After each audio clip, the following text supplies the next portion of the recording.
and say, bless this island. We are now a stone's throw away from Christmas. So now is a wonderful time to prepare your heart for gratitude for everything you've been through, the good and the bad, because it's only a monument to your humanity. Hello and welcome to this celebratory edition of Jamaica Magazine. I am your host, Audrey Williams. Today, you'll learn how to make this Christmas season unforgettable, whether you visit a new parish or stay at home. So don't go anywhere. We'll soon come back.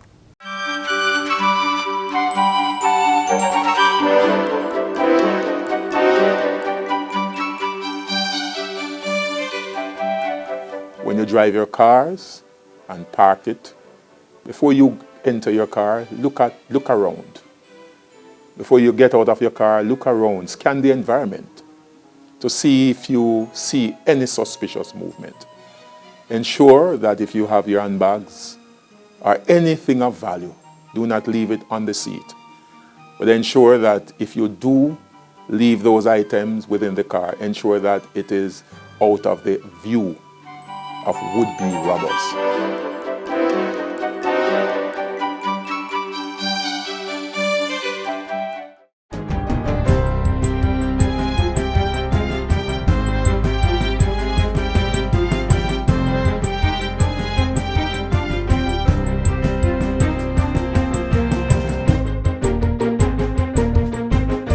Good day, I'm Theodore Henry, and this is your JIS News for Friday, December 22, 2023. Both Houses of Parliament have now passed the Domestic Violence Amendment Act to provide greater protection to victims. The Senate gave its assent yesterday following approval in the House of Representatives on December 19. The amendments increase the penalty for breaching protection orders from a maximum fine of $10,000 to $1 million and a sentence of up to 1 year in prison. The legislation also provides for more categories of persons who can make an application for a protection order. It includes the spouse or parent of an individual in respect of whom the conduct has been made or is likely to be made. In addition, a constable, a person approved by the minister responsible for social work, and the children's advocate can also make an order on behalf of a child. Leader of Government Business in the Senate, Senator Kamina Johnson-Smith, piloted the bill in the upper house and outlined that it also makes provision to prohibit an individual against whom a protection order has been made from entering or staying in the victim's household. The subsection now allows for the prohibition of the respondent from entering or remaining in the household of any prescribed person, entering or remaining in any areas specified in the protection area. Mr. President, it excludes or prohibits harassing the prescribed person, and here it is that the ordinary meaning of harassment may be used in its broadest terms in the context of domestic violence. While she championed these amendments to the Act, Senator Johnson-Smith said a full review of the principal legislation was long overdue. To that end, the Senate also approved the Joint Select Committee to review the Domestic Violence Act. Senators Kamina Johnson-Smith, Cavan Gale, Abka Fitz-Henley, Donna Scott Motley, Dr. Sapphire Longmore, and Sophia Fraser-Binns were named to join the members of Parliament recently appointed to consider and report on the bill. In the meantime, Senator Johnson-Smith says the government will continue undertaking measures to address the issue of domestic violence. She revealed that come January 2024, the administration will be providing more resources to increase the number of gender-based violence helpline specialists. Prime Minister Andrew Holness has welcomed a new $2.1 billion housing development for Kingston, which he says is in alignment with government's own interventions to stimulate development in that area. On Tuesday, Mr. Holness broke ground for the development that's being constructed by Sherburn Limited in Bournemouth Gardens, Kingston 2. The 10-story residence will accommodate 119 units, ranging from studios to two-bedroom apartments, all with waterfront views of Kingston Harbour. Amenities are to include a gated entrance, 150 parking spaces, an outdoor entertainment deck, roof terrace with a fitness center and pool, an on-site wastewater system, backup generator for common areas, and water storage tanks. BYD Construction is the contractor for the development, which is expected to be completed by the fourth quarter of 2025. Whilst this is not a government-sponsored developments, a private development. But private development does not happen unless the government creates the environment for it. Once a development like this is taking place, we have to pay attention to it in terms of ensuring that the physical infrastructure is there to support it and that the investment itself does not take away from the community but adds to the community. Pointing out that waterfront properties are among the highest value real estate globally, the Prime Minister says government has begun to stimulate these kinds of development. He points to the new revetment, seawall and boardwalk installed along Port Royal Road, saying the intention is to pull people to the waterfront in an environment that is safe and gives utility for recreation.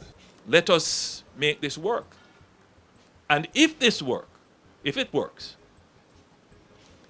I guarantee you that there are other enterprising developers looking on to see how this turns out. And if it is successful, East Kingston and Port Royal as a destination for housing development will take off. The Jamaica Constabulary Force's e-ticketing system has been bolstered by the receipt of 3,000 sets of rugged handsets and printers from the Ministry of National Security. Portfolio Minister Dr. Horace Chang recently handed over the equipment in a ceremony at the JCF's Public Safety and Traffic Enforcement Branch, PSTEB, on Elliston Road. The e-ticketing system is designed to be a more efficient and accurate alternative to traditional written tickets. It enables police personnel to issue a printed ticket on the spot with information about the offense, fine, court date, and other details. The system also allows for officers to instantly check outstanding tickets motorists may have, whether they are persons of interest or wanted, as well as information pertaining to their fitness, registration, insurance, and other personal data. We took on the responsibility of really modernizing and executing an efficient, modern traffic ticketing system.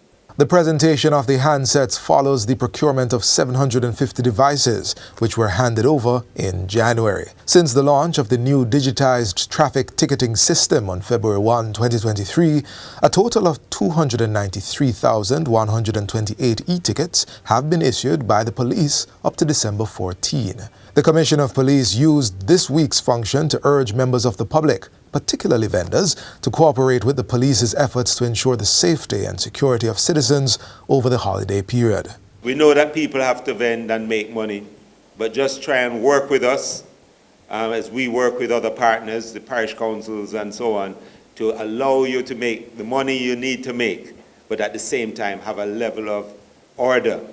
Minister of Agriculture, Fisheries and Mining, Floyd Green, has announced that a more extensive fisheries incentive program will be implemented in 2024. This is to safeguard the coastal region where fishing is prohibited. In addition, the program is to help with sustaining healthy reefs while growing the fish population in the nearby fish region. Minister Green, who was speaking with JIS News recently, says fish sanctuaries also serve as a motivator for artisanal fishermen to venture further out into the ocean in search of larger catches. That is critical, and we are continuing to see great catches from our lobster sector, our conch sector. In 2023, you will see that because we are going to continue the sustainable management. The National Fisheries Authority is also in the planning stage to expand the area of no fishing zones in the upcoming months. And finally, the Ministry of Labour and Social Security is taking steps to have Jamaicans with disabilities accommodated under the Overseas Farm Work Program in Canada. Portfolio Minister Pernell Charles Jr. tells JIS News that the ministry has been in discussions with several employers in Canada, some of whom have expressed openness to the idea. Meanwhile, Minister Charles Jr. says following visits to farms in Canada and the United States, the ministry is now advancing enhancements in the program, particularly in the selection and orientation of the workers to attract not only persons with the physical skills, but also the right mental attitude. And that's it for JIS News today. I'm Theodore Henry. Thanks for watching.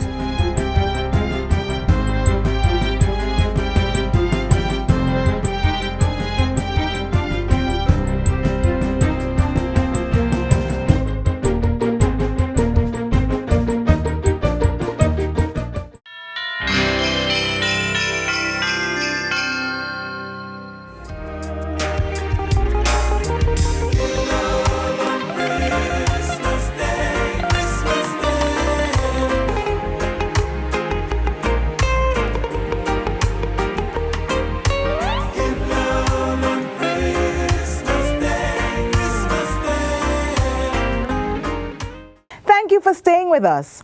We all know that Jamaica has a lot of hidden jewels across the country. This holiday season, you might want to consider making a trip to St. Elizabeth and discover some of what that parish has to offer.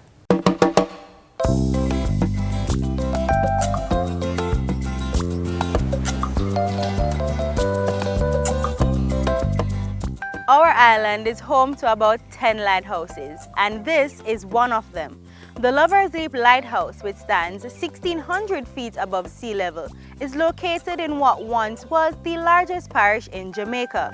Today, we're going on an exciting excursion to explore the Breadbasket Parish, starting right here at Lover's Leap. Welcome to St. Elizabeth.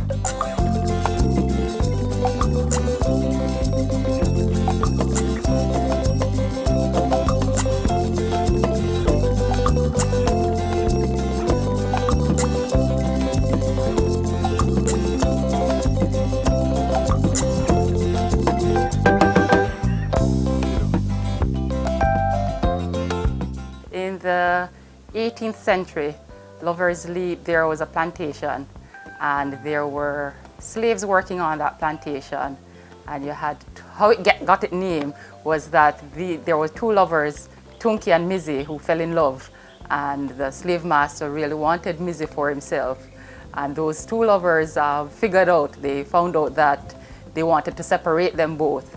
And they decided that before they got separated, they ran away. And they found themselves at this cliff, which is 1,700 feet above sea level. And they just decided to jump. They rather die than be separated. So January 2018, Jakes took over the management of Lover's Leap. And today we have a full restaurant and bar. Every day we do offer a tour of the grounds, giving the story of the two lovers. We're also looking into having a guided tour down to the bottom of the cliff and back up, which can take you maybe about 3.5 hours for the entire tour.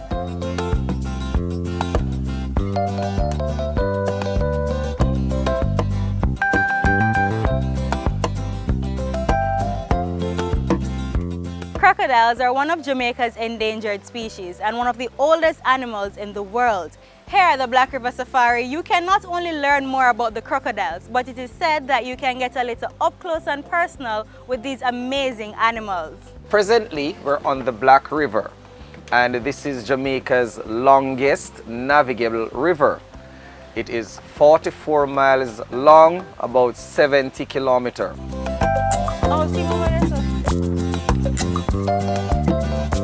As you can see, it's smiling, showing off those 68 teeth, 38 at the top and 30 at the bottom, which is very sharp enough to rip through both flesh and bones.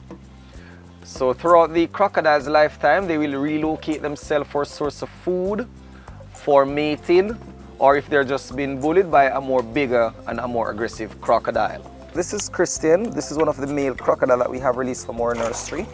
Don't run. Yeah. In total, so far from that facility, we have these actually 118 crocodiles now.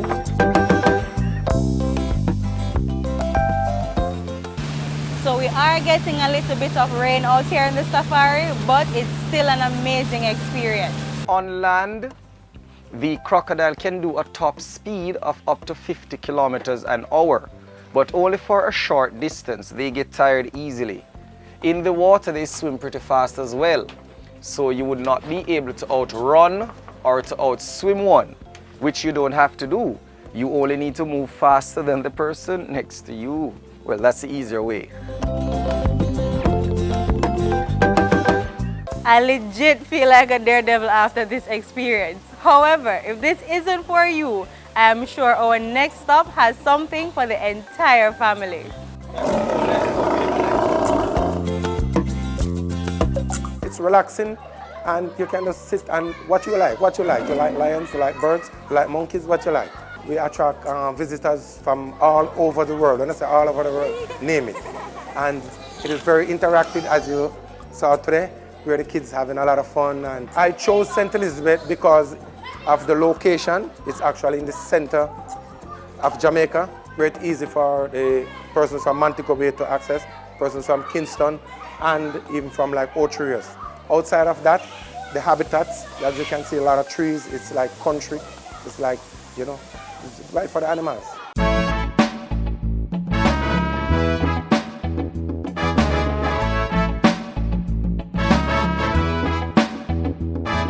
We've been on the road all day, learning, touring, and exploring, simply having a blast. And I bet you're wondering where to next. Just be patient. Let me enjoy my coconut from Miss Sharon right here in Holland Bamboo. We'll soon reach.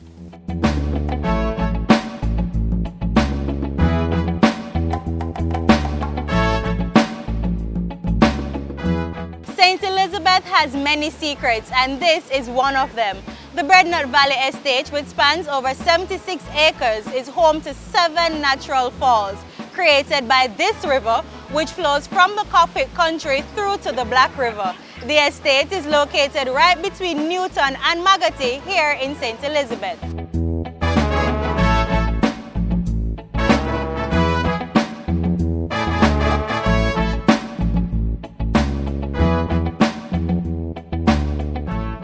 As the sun sets on an immaculate day, I'm here surrounded by a pristine coastline.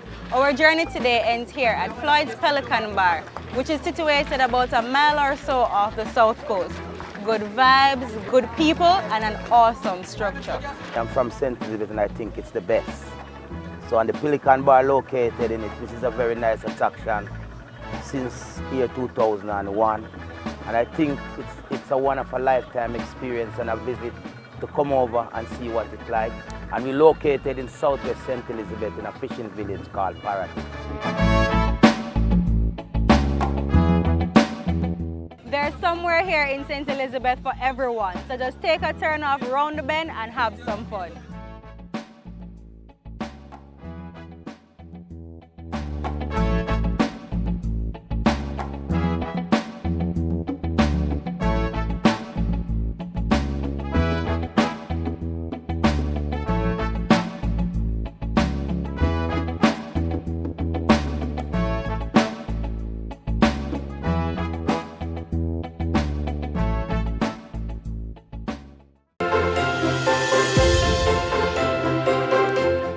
As the holiday season approaches, road fatalities continue to be at an unacceptable level. As a people, we must do all we can to prevent further pain and grief of loved ones from road crashes causing injuries and fatalities. Please do not drink and drive. Buckle up front and back. Motorcyclists and pillion, wear a helmet every time. Slow down and be extra careful on the roads, especially when they are wet and slippery. We are on track to enter the new year with reduced road fatalities, but we can do even better. And as Minister with responsibility for transport, I will continue to do my part to stem the loss of lives from road crashes. Let's make this holiday season not only a happy one, but a safe one on our roads. Please, we do not want you or your loved ones to become just a statistic. I wish you a peaceful and safe holiday season from my family to yours. And now, let's enjoy one of our favorite songs of the season.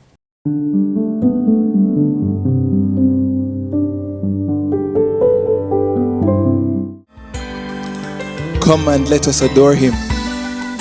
He is worthy to be praised. Hallelujah.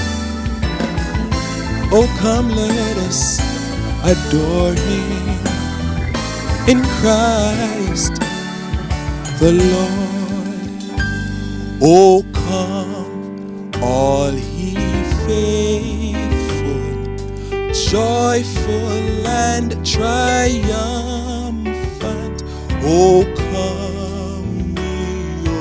come ye to Bethlehem. Come and behold him, born the of angels. Oh, come, let us adore him. Oh, come, let us adore him. Oh, come, let us adore him in Christ the Lord. Sing, choirs of angels, sing in exaltation. Sing, all ye citizens of heaven above. Glory to God, glory in the highest. Oh, come, let us adore him. Oh, come, let us adore him. Oh, come, let us adore him in Christ the Lord. Let us adore him. He's worthy to be praised. Oh, yeah. Oh, come, let us adore him in Christ the Lord. Oh, come, all ye faithful, joyful and triumphant. Oh, come ye to Bethlehem. Guess what? Come and behold him, born the King of angels. Oh, come, let us adore him. Oh, come, let us adore him. Oh, come, let us adore him in Christ the Lord. Let us adore him, yeah. Let us adore him. Oh, come, let us adore him in Christ the Lord. Oh, come, let us adore him. Oh, come, let us adore him. Oh, come, let us adore him in Christ the Lord. In Christ the Lord. In Christ. Oh, yes, in Christ the Lord. Hallelujah.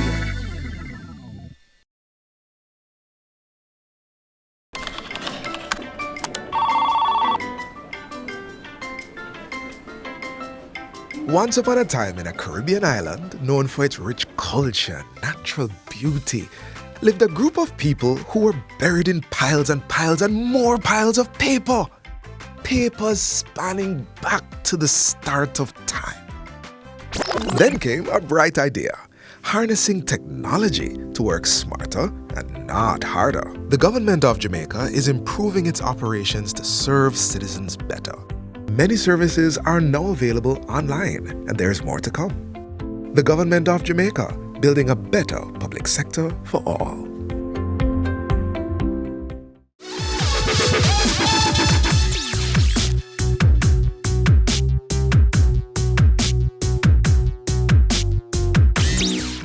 Love came down at Christmas. Love all lovely, love divine. Love was born at Christmas. Star and angels gave the sign. Worship we the Godhead. Love incarnate, love divine. Worship we our Jesus. But wherewith for sacred sign? Love shall be our token. Love be yours and love be mine. Love to God and all men, for plea and gift and sign.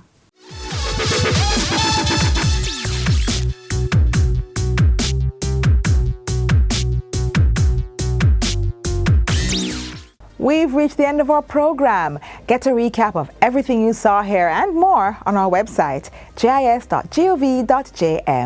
I'm Audrey Williams. From our GIS team to yours, have a Merry Christmas.